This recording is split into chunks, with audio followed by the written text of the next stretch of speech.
Okay, what's up? Back here with another reaction to the event.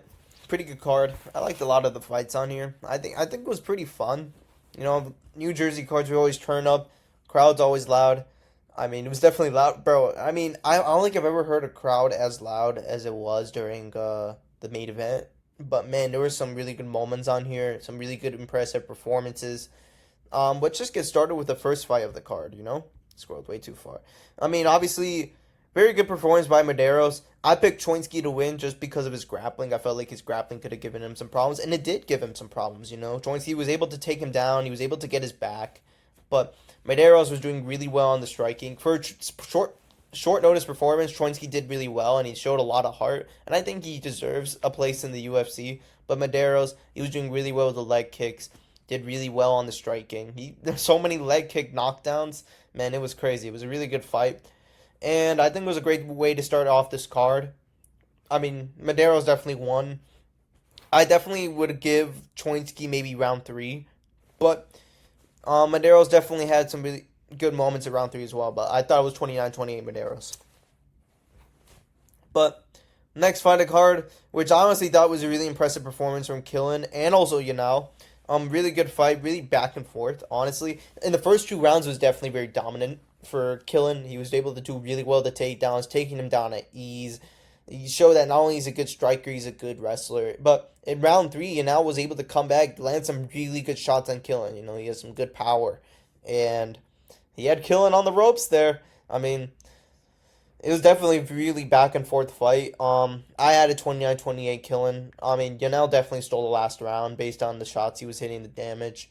But Klin was able to win the first two rounds, and therefore he won the fight. So, definitely a very good fight. Klin definitely showed he has a lot of potential. And I'd like to see him against, tougher opponents, a lot more seasoned people. So, we'll definitely see something like that soon.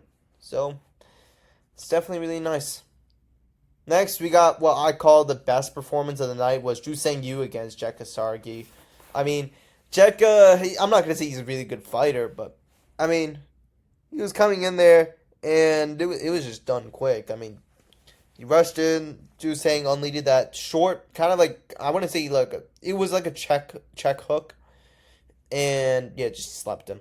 Just slumped him on the ground, made him kiss the grass. I mean, it was just brutal. I mean, I don't even know how Sarg is even in the UFC. I'm gonna be honest with you, but Ju Sang definitely has a future here. And I mean, these Korean guys, man, they're fucking tough, bro. They're coming in drone. They're showing a lot of prospects, and I definitely do see these guys, making a bit of a wave in the UFC. But next, we're on to Ariana De Silva versus Wayne Kong. Dominant, very dominant performance from Wayne Kong. I think this was even more brutal than the Bruna Brazil fight. The leg kicks were just hurting the hell out of De Silva.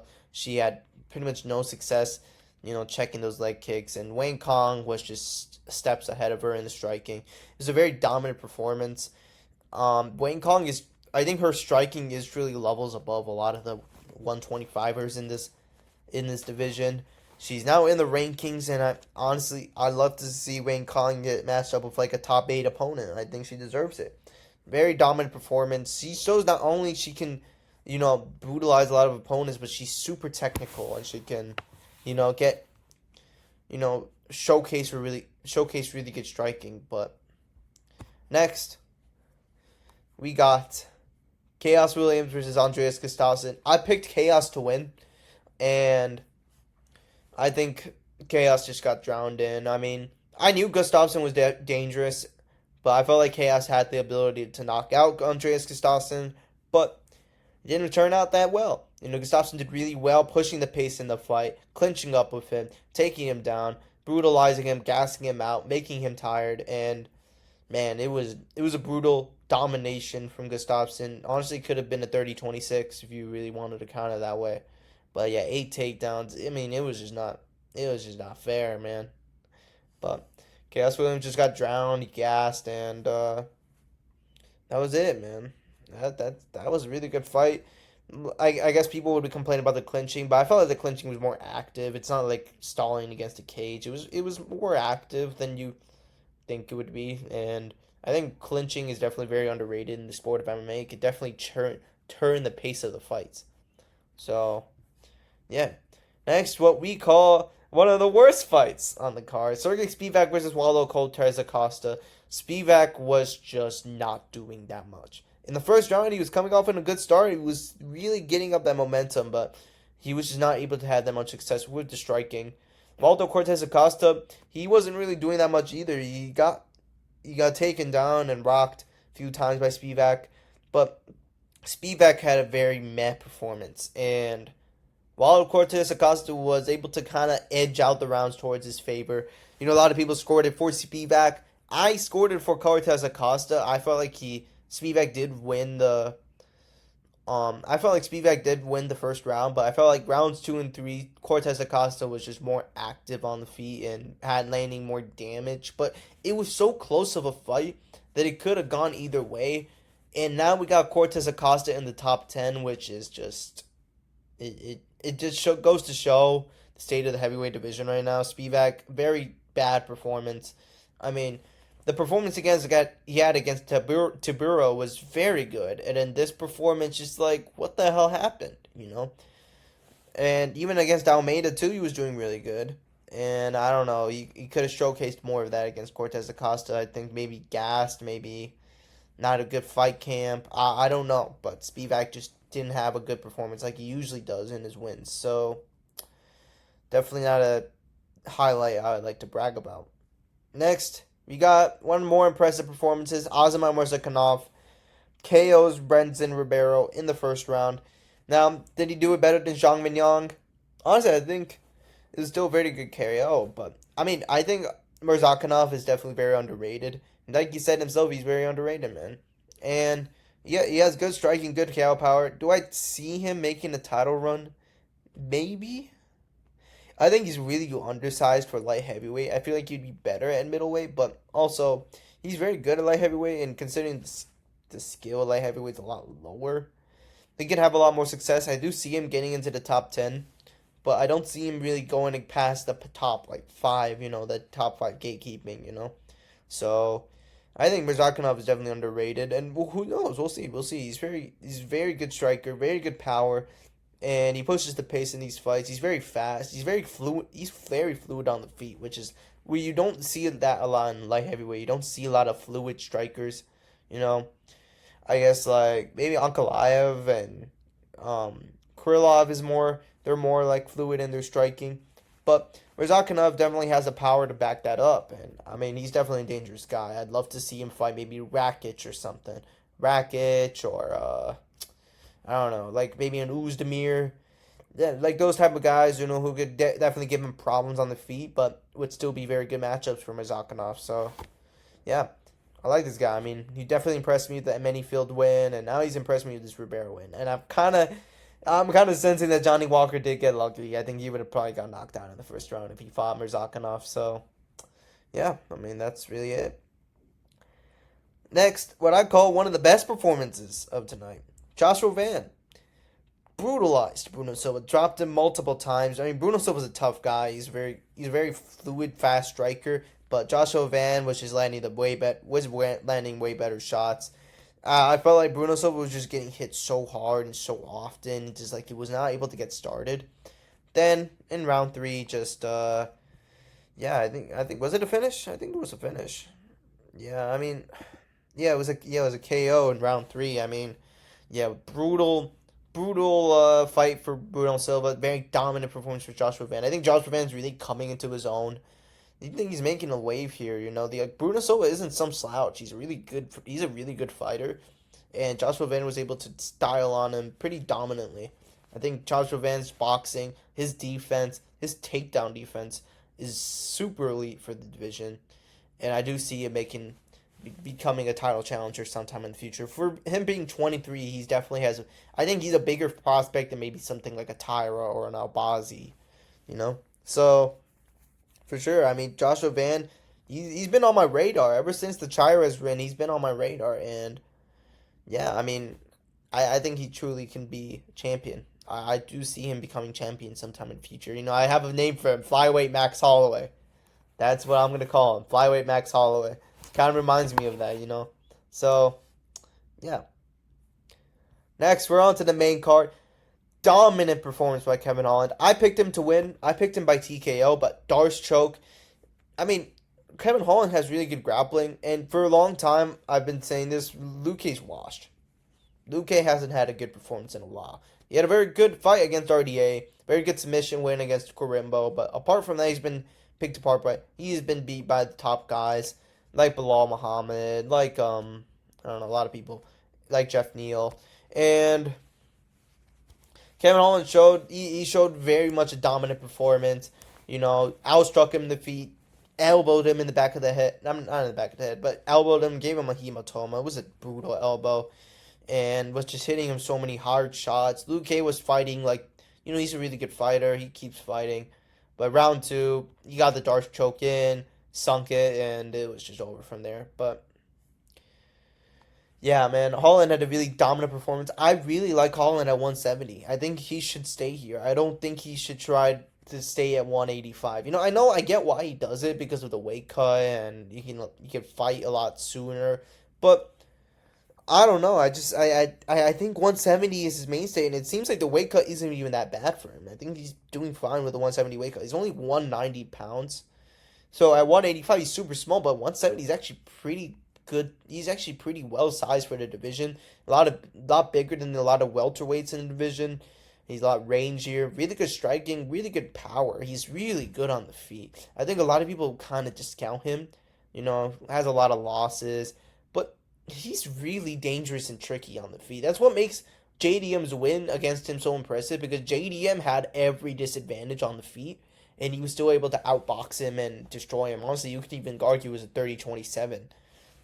But yeah, I mean, Kevin Holland, he can go strike with the best. I mean, he was making him very competitive against Wonder Boy. He was making him competitive against MVP. You know, he had some really good impressive wins. A good win against Buckley, good win against Hernandez, which are now aging very well. And yeah, man. I mean, I think Holland versus Colby is definitely the fight to make. I'd love to see that maybe for UFC Fort Worth event. If they do make a UFC Fort Worth event later this year, I'm definitely attending it, because, you know, I live in Dallas, bro. I definitely attend it.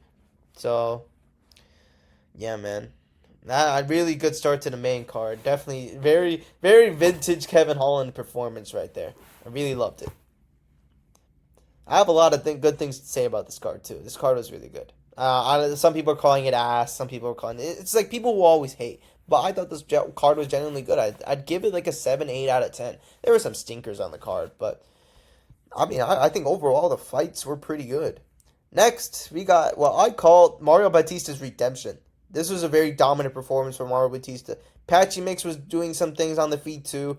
He was landing some hits as well, but it just seemed like Mario Batista was way faster on the feet, way more dynamic, had way better movement, was just way more in the zone against Patchy Mix. I feel like Mix was just more jittery. Like it was like the same thing with Asakura, you know?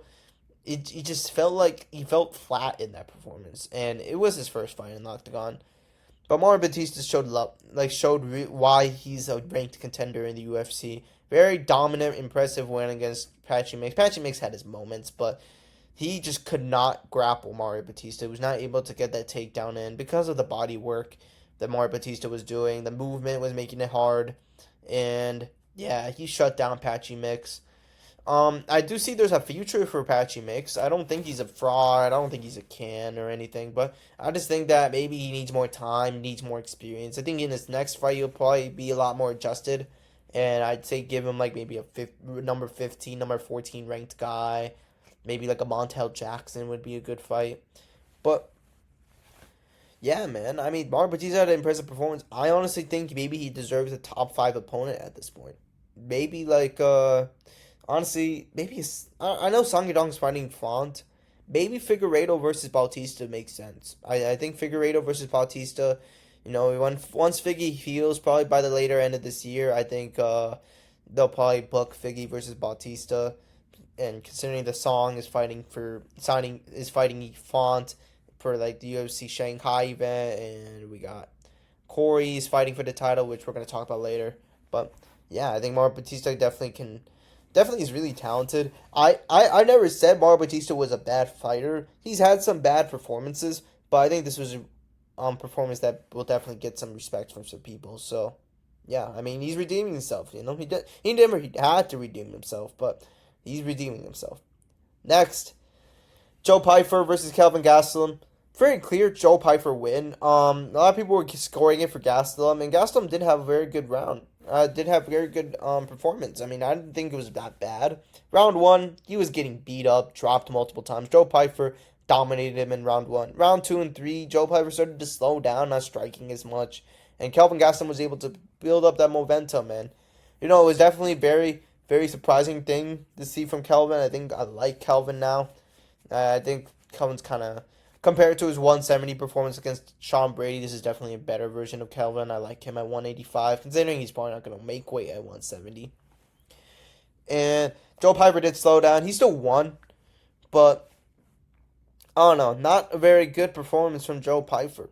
I felt like he could have done more. I felt like he honestly could have TKO'd Kelvin Gastelum, but he didn't, and he slowed down, and Kelvin was able to almost steal 2 rounds from him. So, I don't know. I thought it was not deserving of the feature bout. I felt like the Kevin Holland fight was definitely a feature bout worthy fight. I don't know why they put this. I know why, but definitely not worth it. Next, we got Juliana Pena versus Kayla Harrison. And dominant performance. Kayla Harrison just had every answer for Juliana Pena. Pena was fighting hard. She was doing well defending in the clinch, but Kayla Harrison would always take her down, and whenever she took her down, Pena was not able to get up at all. The ref it was very controversial too, because the ref took a point for an up kick, and I know it was grounded. It was a grounded kick. I get that, and I'm kind of glad the ref took the point, because it kind of reinforces the point. If you do an illegal move, like an eye poke or an up kick or a knee, ground knee, you're getting a point taken. We need to make that shit clear. We need to make sure that if you break the rules, you will be punished. Not a stern warning like Herb Dean does it when you get eye poked fucking 10 times. Or like the Cejudo versus Song fight, where Song was literally trying to still eye poke the motherfucker after he destroyed both his eyes. It's fucking insane. And I'm kind of glad the ref stood on business and said, yeah, point off. You did an illegal move, point off. And it was an intentional up kick too. It was definitely not accidental. It was an intentional one. So, I'm kind of glad that happened. But it didn't even matter, because round 2, Kayla Harrison was just dominating. Took her down. And then, it definitely seemed like Pena was able to edge out the clock, or maybe try to make a comeback. But then, nope. Kayla Harrison gets a Kimura. And Pena taps, like, with a few seconds left on the clock. It was definitely a very good performance from Kayla Harrison. She shows she's elite. I would have seen Pena. Is a Pena win elite, guys? Can we be honest? Is beating Pena an elite win? If this was Pennington that she submitted in round 2, I would actually say that was a very good performance and very surprising. But this is fucking Pena. This is not a DDP type situation where she has plot armor or something like that. Pena fucking sucks. The fact that she was champion is sad. She gets a fluke sub over compromised Nunes, who had COVID-19. And practically, I think she just gave up in that fight. She just did not want to defend that choke, because she probably couldn't. And Pena gets a sub, and then gets 50-42'd in the rematch. That shit wasn't even fucking close. Nunes fucking dissected Pena like a frog. And then she waits 2 years. She pulls out of the trilogy with Nunes. Aldana fights Nunes. Nunes retires. And then Pennington gets a title off of a vacant title shot against Bueno Silva. And then Pena, after not fighting for 2 years, gets a fucking title shot for some fucking reason. And she's still the number 1 contender.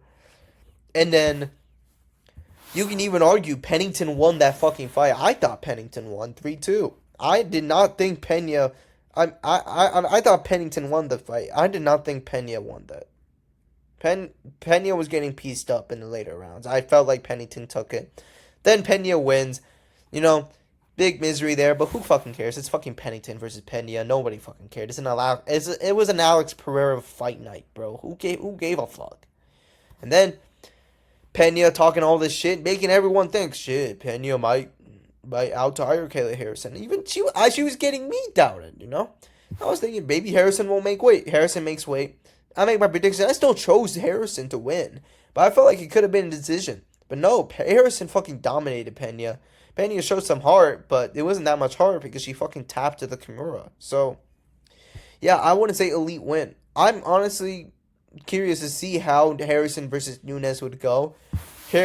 Nunes is definitely way better than most of the 135ers Harrison has fought. Harrison's striking is decent. I mean, she had some moments, but it felt like Harrison and Pena were even on the striking, and even then, that's fucking embarrassing if you're even on the striking against Pena. But yeah, I mean, it depends. I mean, if Nunes is able to defend the takedowns, I don't see Harrison really winning. I think she'll get outstruck easily. But I mean, Harrison's super talented. She has really good wrestling, really good judo, really good grappling, and she could definitely give Nunes problems on the ground. But we'll see. We'll see. I'm definitely interested in the fight because Harrison is definitely this young generation, and Nunes is this legend, this veteran. It's definitely, I wouldn't say, honestly, maybe you guys can call me fucking weird and crazy and fucking dumb, but I think it's kind of like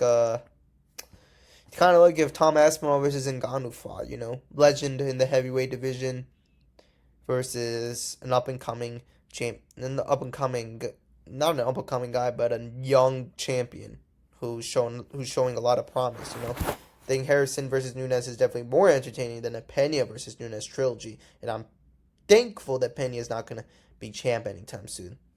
So Pena's probably gonna lose, probably go on a big losing streak. I think someone like a Vieira or Chiazon or Norma Dumont would probably beat the shit out of Pena, and I think Pena is probably gonna go on a losing streak or not fight and probably get another undeserved title shot.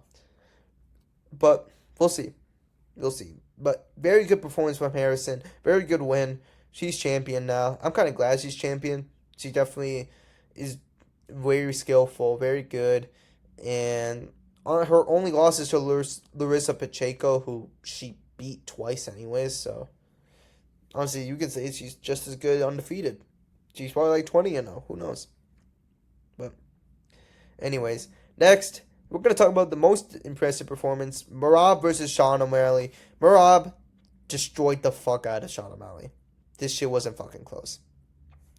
Yeah, I mean, it was utter domination from round 1, round 2, round 3. Round 2 was definitely Sean O'Malley's best round. But even then, Morav was landing better shots and was applying the pressure. And in round 3, it was just fucking over. He was taking him down, slamming him down, just pushing him back on the ground. Sean O'Malley was trying to get up, and it seemed like he was able to get out of the takedown, and then Morav just puts him back down. And then, in the last 8 seconds of round 3, submits him. First Morav submission ever in the UFC, which is fucking insane. Against a guy like O'Malley, too. I mean, fuck, man. I mean, if I were to matchmake right now, like, I think Morav versus Corey is probably going to be made. I know Morav wants to fight Corey. I know Peter Yan's going to fight Marcus McGee. And I get it because Morav already beat Peter Yan. And I was mad about that. I thought Yan deserves the title shot even before. I thought Yan deserved it the moment he beat Figgy. But Umar got it, and then O'Malley got it. Now Corey's getting it. So I know they're trying to make Yan fight more so that it would justify a rematch. But yeah, I don't know, man. After his performance against Sean O'Malley, it's like, is anybody gonna stop this guy? He's beat Umar. He's beat O'Malley twice. He's beat Peter Yan. And now he's gonna fight Corey, who's lost to fucking Umar and Yan. And he's getting a title shot because there's nobody else. And I don't see Corey beating Morav. I'm just gonna be honest with you. He's not. Morav is just gonna run through Corey just like he did Yan. I think Corey's probably gonna have a good job, maybe, maybe trying to go for submissions, maybe good BJJ, but Morav has really good BJJ too. It's like I think people are underestimating Morav's BJJ.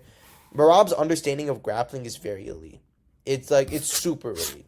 This is not. I know a lot of Dagestani guys. A lot of people say, "Oh, Merab's just a takedown spammer. He just has cardio." It's like, dude, this guy's an elite wrestler, anyways. Like, he's an elite wrestler, elite grappler, and he showed he can strike with the best of the best. He was outstruck Peter Yan. He outstruck Sean O'Malley both times heavily. He outstruck Umar Nurmagomedov. He pretty much is destroying all these guys who everyone's saying would beat Merab. And it's at this point, how much does it take for everyone for people to get convinced that Merab is the real deal, that there really is nobody else who can beat him? Because I don't think a Corey's going to beat him. I mean, let's be honest. Styles makes fight. Merab's wrestling and pressure and the fact that he's just pressing forward all the time is definitely...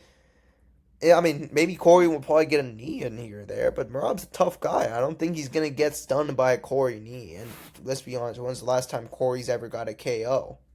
Honestly, name the last time. I mean, obviously, the Figgy can't. Okay, but name the last time Corey's actually chinned someone. I mean, Frankie Edgar, but Frankie Edgar at 135 was super chinny. So let's just be real. And it's like, I don't know. I'd love to see Morav versus Corey. I know Morav said he wants to fight on UFC Noche. UFC Noche is definitely a quick turnaround. I mean, no, not UFC Noche. Maybe UFC 320. I think he's probably gonna fight UFC 320 in Las Vegas. Honestly, I think that's probably gonna be the main event. Honestly, so Morav versus Dvalishvili versus Sandhagen. I mean, if he beats Sandhagen too, fuck, bro. 3 title defenses, beats, like, 3 of the best bantamweights. Holy fuck. Like, Morav is on a run. You don't know. Morav is on a fucking run right now. He is running through these guys. He's not even fucking close. I mean, Sean O'Malley, he was doing good. He was doing good defensively, but Morav was just too much. Morav destroyed him even harder than he did the first time. The first match, it was honestly pretty back and forth sometimes. Like, Morav had some good moments in rounds 2 and 4, but in rounds 1 and 3 and 5, Morav had some good moments, but Sean O'Malley was tagging him up, and Sean O'Malley was defending more takedowns than he did in this fight. And then in this fight, it's like, yeah, I mean, Morav got 5 takedowns. Pretty impressive. I mean, it was not as much as the first match, I think, but yeah, he was just dominating. I think in round 3, he was just getting 3 takedowns in a row. Yeah, honestly, if that round ended and if they didn't stop the round, it probably would have been a 10-8. But I was expecting a 50-45 or 50-44 decision for Morav, but a submission was definitely not on my bingo card. And it definitely showed that Morav is only getting better.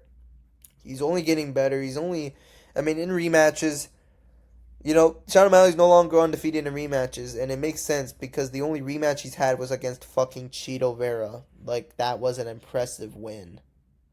Fucking Chito Vera, who lost to Corey Sandhagen and still somehow got a title shot over him.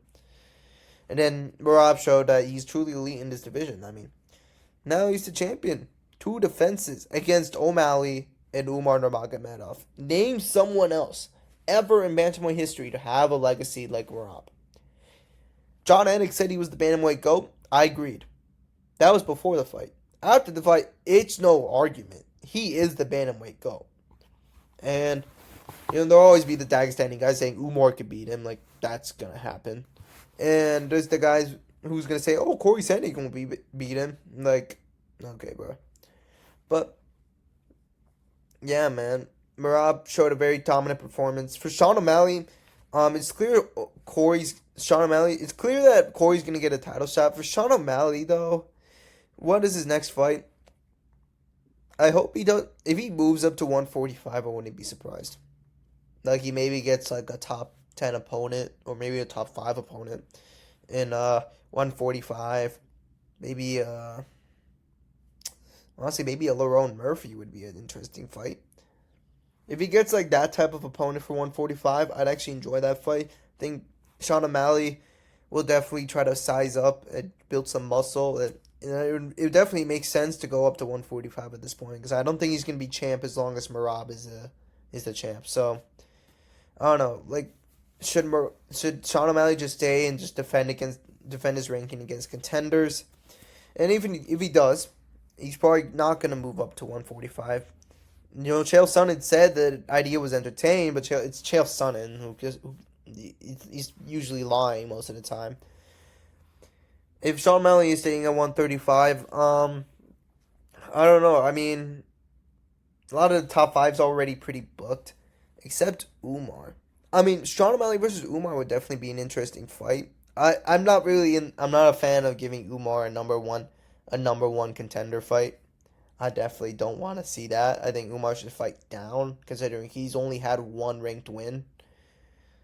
So, yeah, I mean, I think Sean O'Malley's still pretty good. It's just that Morav is just so much better than a lot of these guys. He's so much better than the elite in 135. Umar had the best performance against Morav, but it was also Morav on short notice with staff and an injury to his leg. So this was like Morav had a broken toe, but it didn't even look like it bothered him, and he was a lot more healthy for this fight compared to the Umar fight, and he definitely showed it. But yeah, dominant performance. Morav versus Corey is gonna be next. As much as I don't want that to happen, as much as I want Jan to get the title shot, Morav versus Corey is most likely to happen for UFC 320, most likely. So yeah, I mean, I can't wait. UFC 320, Morav versus Corey. That's the fight to make. Sean O'Malley, don't know yet. I honestly suggest a move to 145 at this point. I don't want to see him defend against contenders because I feel like a lot of contenders could beat him. So I think a move to 145 would definitely make sense. He's 5'11". He's still pretty tall for 145. So if he builds some muscle, builds some size, builds some strength, he can probably do way better at 145. So yeah. Apart from that, very good event. I really liked it. Dominant performances from a lot of people, even people we didn't expect. And UFC 317's on the come up, bro. Next 3 weeks are going to be filled with stacked fight nights and fight events, man. So I'm happy. Very good start to the month.